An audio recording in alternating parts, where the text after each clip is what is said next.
Hola, el día de hoy vamos a analizar las lesiones rojas de la mucosa bucal, lo cual es esencial de identificar para un odontólogo, pero también para un médico, ya que estas no son solo parte de la estética, sino también sirven para detectar ciertos factores sistémicos o tumoraciones dependiendo del caso.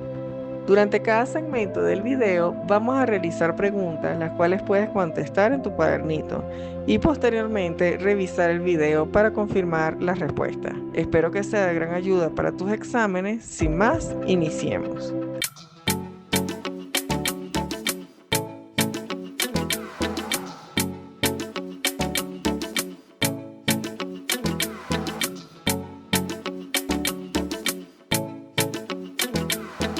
Vamos a iniciar con el hemangioma y las malformaciones vasculares. El hemangioma congénito surge por la proliferación de células endoteliales, mientras que las malformaciones vasculares son anomalías en la morfogénesis de los vasos, es decir, que aquí existe una dilatación de arterias, venas o capilares. En las características clínicas se van a manifestar como lesiones de color rojo a azul, y estas van a blanquear a la presión. Es decir, que al colocar una diascopia o vitropresión, estas van a desaparecer momentáneamente, apareciendo posteriormente a esta presión. El hemangioma congénito se puede subdividir en dos tipos microscópicos, los cuales son los capilares y los cavernosos. El hemangioma congénito o nevofresa aparece en la infancia. Sin embargo, existe desde el nacimiento, va a crecer rápido y suele involucionar. Las anomalías vasculares son persistentes En cambio, las anomalías vasculares son persistentes y crecen con el individuo.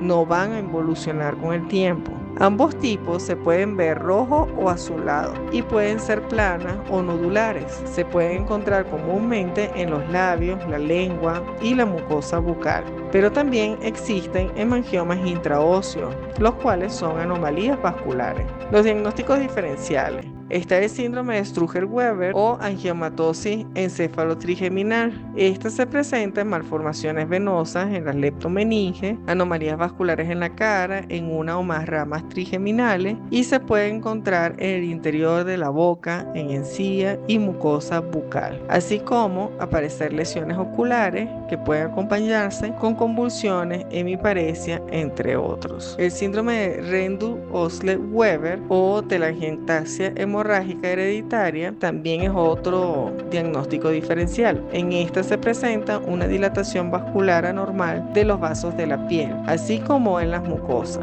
y a veces en las vísceras se observan como máculas o pápulas rojas. Finalmente, otros diagnósticos diferenciales serían el síndrome de Crest, las venas varicosas y las varices. Ahora hablemos del tratamiento. Los hemangiomas congénitos suelen involucionar espontáneamente. Para las malformaciones persistentes se utiliza la cirugía, la embolización selectiva o el láser. La diferencia entre hemangioma congénito y malformación vascular son muy difíciles, por lo cual se debe solicitar una angioTAC. Hablemos entonces del granuloma piógeno. Esta es una lesión del tejido conectivo ante un estímulo o daño local, como por lo menos los cálculos dentales o materiales extraños. Se le denomina granuloma porque es un tumor por granulación y es rojizo, por lo que abundan los capilares. Esta se va a presentar como una masa roja, a menudo ulcerada, que va a sangrar con facilidad. Es más frecuente en la gingiva y ocurre a menudo durante el embarazo o la pubertad debido a los cambios hormonales. Son más frecuentes en las mujeres que en los hombres. Con respecto a su diagnóstico diferencial, se debe diferenciar del granuloma periférico de células gigantes, del fibroma periférico y del cáncer metastásico. El tratamiento se basa en la extirpación quirúrgica completa, además de la eliminación de los factores causales locales. Esta puede recidivar. Granuloma periférico de células gigantes. La reacción hiperplásica reactiva del tejido conectivo ante una lesión en los tejidos gingivales, que a nivel histológico va a presentar células gigantes multinucleadas, lo cual le da su nombre, y sin embargo la etiología es un enigma. Las características clínicas aparecen exclusivamente en la gingiva o el reborde edéntulo. Es una masa de color rojo azulado, de base ancha, que puede provocar la resorción del hueso alveolar, y esto se presume que surge desde el ligamento periodontal o del periósteo. Usualmente lo podemos conseguir entre los primeros molares permanentes y los incisivos. Como diagnóstico diferencial podemos nombrar al granuloma piógeno. Sin embargo, el granuloma periférico de células gigantes, a pesar de que son muy parecidas, recuérdense que esta va a producir la resorción ósea, a diferencia del anterior. Y a nivel microscópico es muy similar al granuloma central de células gigantes o al granuloma intraóseo de células gigantes. El tratamiento se basa en la resección quirúrgica y en la eliminación de irritantes locales, y la recurrencia es improbable. La glositis romboide mediana se considera una infección crónica por Candida albicans. Nosotros hablamos de estas en las lesiones blancas, ya que era correspondiente a la cándida. Con respecto a sus características clínicas, va a aparecer como una zona roja, romboide u oval, situada en la línea media del dorso de la lengua, justo delante de las papilas circunvaladas. Esta suele ser asintomática.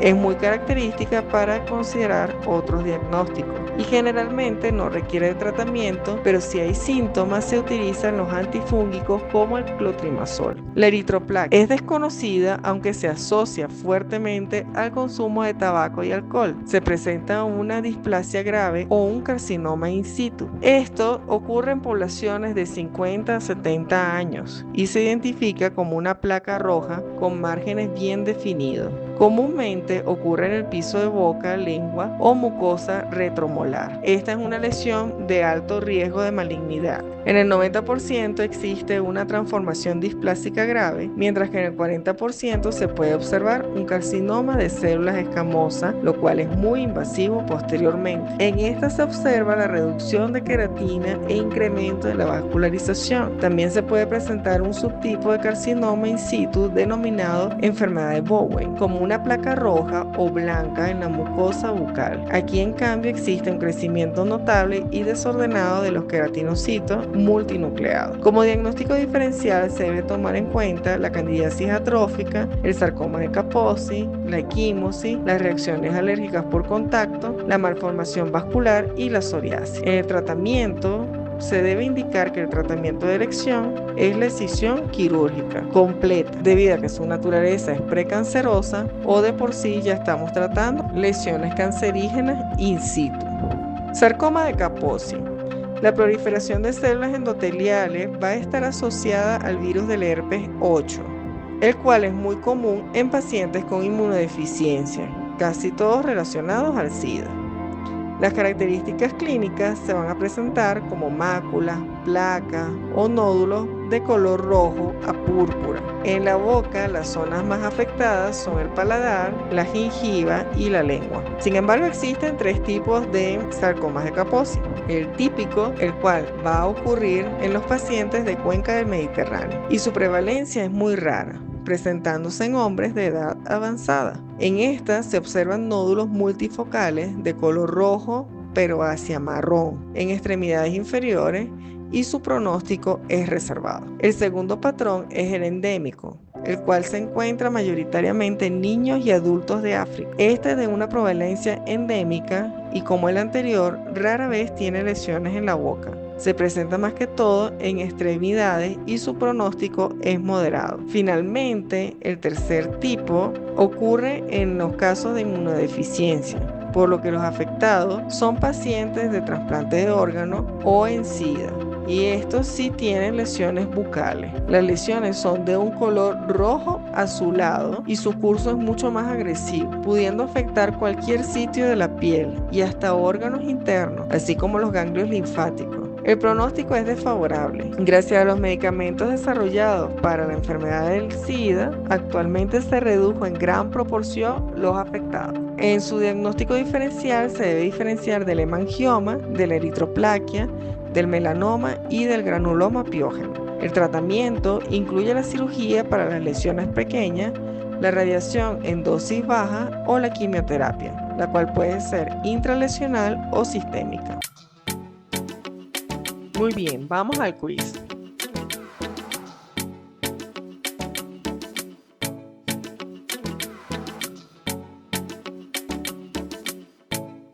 ¿Cuáles son los tipos de sarcoma de Kaposi que podemos encontrar y cuáles son las diferencias entre ellas?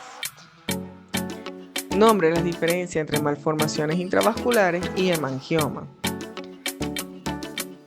Y compare al granuloma piógeno y al granuloma periférico de célula gigante.